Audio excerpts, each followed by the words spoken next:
This is Bob with Bird Dogs with Bob. Take that dog from a completely green dog to a completely broke dog, and I'm going to show you every step from start to finish on how to train your own bird dog. Now, we're going to start off training a pup that the only thing she's had is a little collar conditioning, which I'll still go back over, and I've shot for her. And what's key to shooting for a dog is they've got to be really tuned in on the bird, and they're running after the bird. And I start off with a primer, 209 primer, and a starter gun, put it behind my back, and then I put it in front of me, and eventually we get closer. And the dog, you just watch the dog, and if it doesn't have any reaction to the gun, you're fine. We've had no reaction to the gun. So where we're at right now with this pup is we've been teaching it to stand still. We have shot for the dog, and we've let it point some birds around this yard and let them fly off. I have also put the pinch collar on the dog to make sure it didn't chase. So now I'm going to show you how to teach a dog to stand still.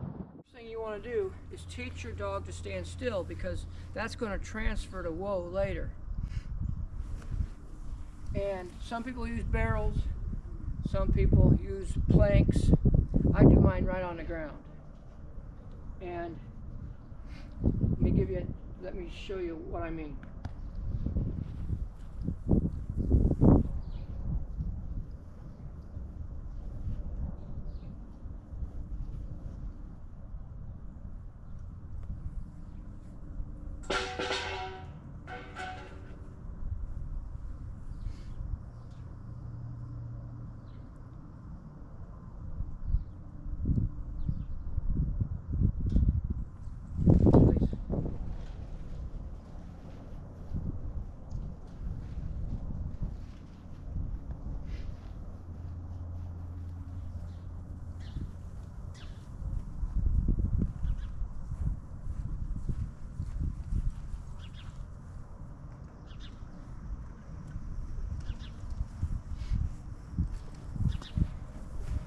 Now you can see she understands it pretty well.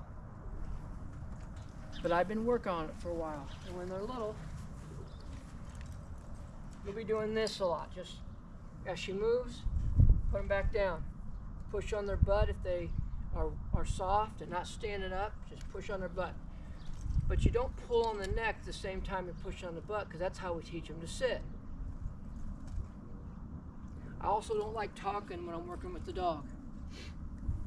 We need their concentration on what we're trying to communicate. Remember, they don't understand our language. So how are they best going to communicate? They're going to communicate through the leash and the pinch collar. We're going to communicate through our hands. We're going to communicate by showing them love. But this we're not communicating with. This just excites them.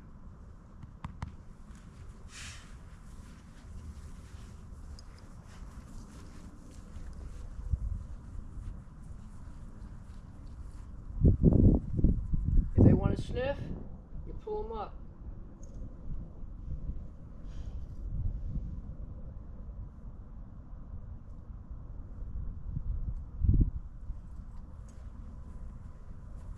The goal is to get up in front of the dog so we can flush the bird. It takes a while.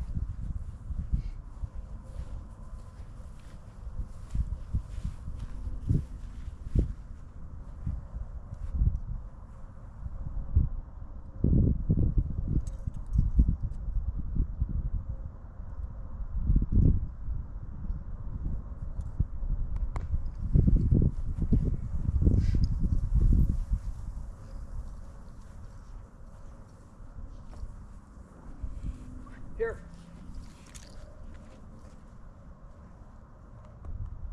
Here means right here. And if she wouldn't have came to me,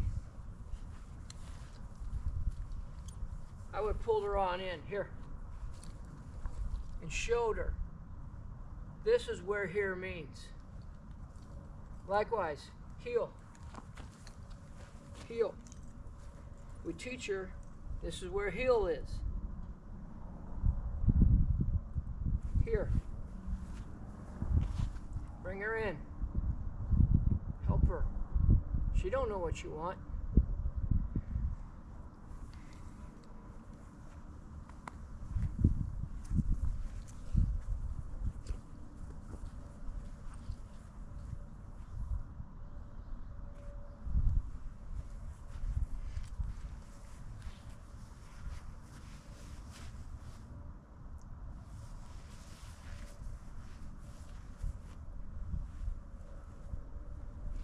Slow your movements down. If you move too fast, the dog starts moving and gets excited. So slow your movements down. Soft touch.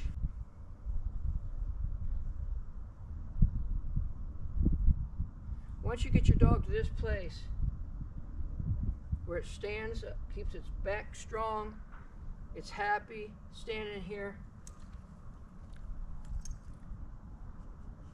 then you can start e-collar conditioning it, which this dog already has. I'm walking her, and I literally just give it a little pull. Now that's a little bit more of a pull, but she sees my launchers over there, and she thinks there's a bird in there.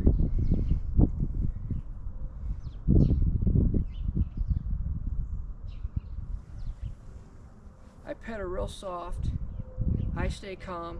If I'm mad, it's time to quit training a dog. If I'm frustrated, I need to put the dog up, do something different.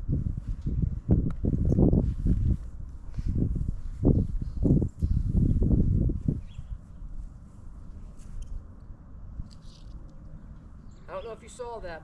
It was pretty light. That dog stopped immediately.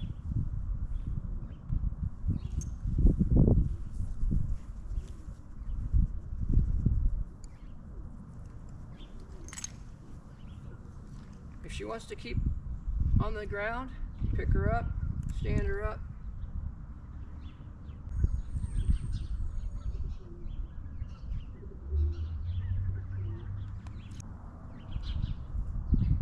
If the dog starts sitting down, push on its butt, but don't pull up at the same time. Just push on the butt. They'll push against you. If they step, pull up.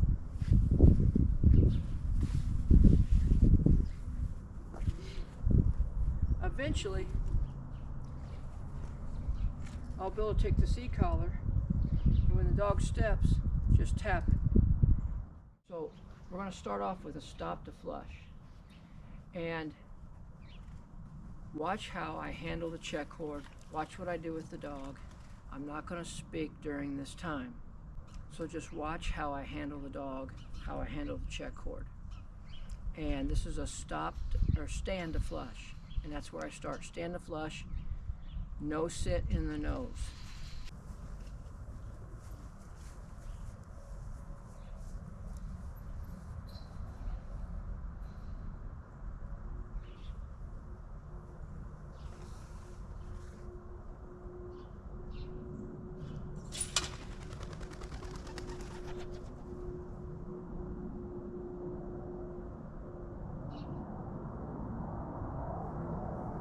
You can see she handled that stand to flush very good.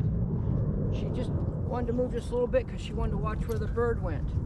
And so when she went that way, I just kind of made it where the check cord was in the opposite direction, so she'd kind of feel it and know not to do that because we want her standing straight. Afterwards, I pushed down on her bottom a little bit to reinforce standing still, and then we released her. And we walked away from the direction of where the bird came up. If the bird would have flew that way, I would have came back and walked away because I'm trying to teach her we're not going after that bird, we're not chasing that bird, we're going to go in the other direction. Now in real life, in hunting, sometimes we'll go ahead and circle around for that bird, but I won't go straight for it. Now we're going to do a stop to flush, no scent in the nose. And then we're going to be done for today.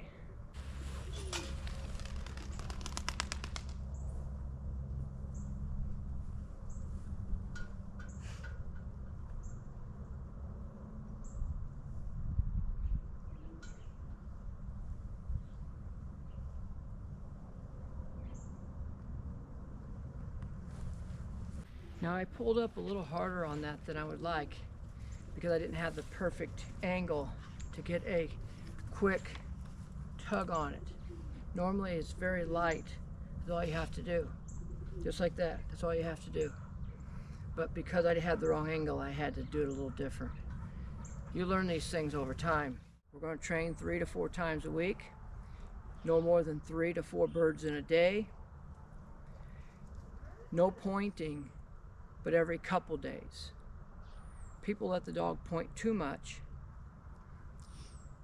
and it actually, or they give too many birds to the dog, and it actually negates pointing. A lot of dogs come in here, especially short hairs. They don't like to point. They want to go in and get it. And so you really want to avoid letting the dog chase and developing chasing habits. So right from the beginning, I have put a check cord on this dog so that I can keep it from chasing after I gave it the gun conditioning. I want it to chase the bird when I'm gun conditioning because its mind is completely on the bird when it's chasing. And it hears that gun but doesn't think much of it.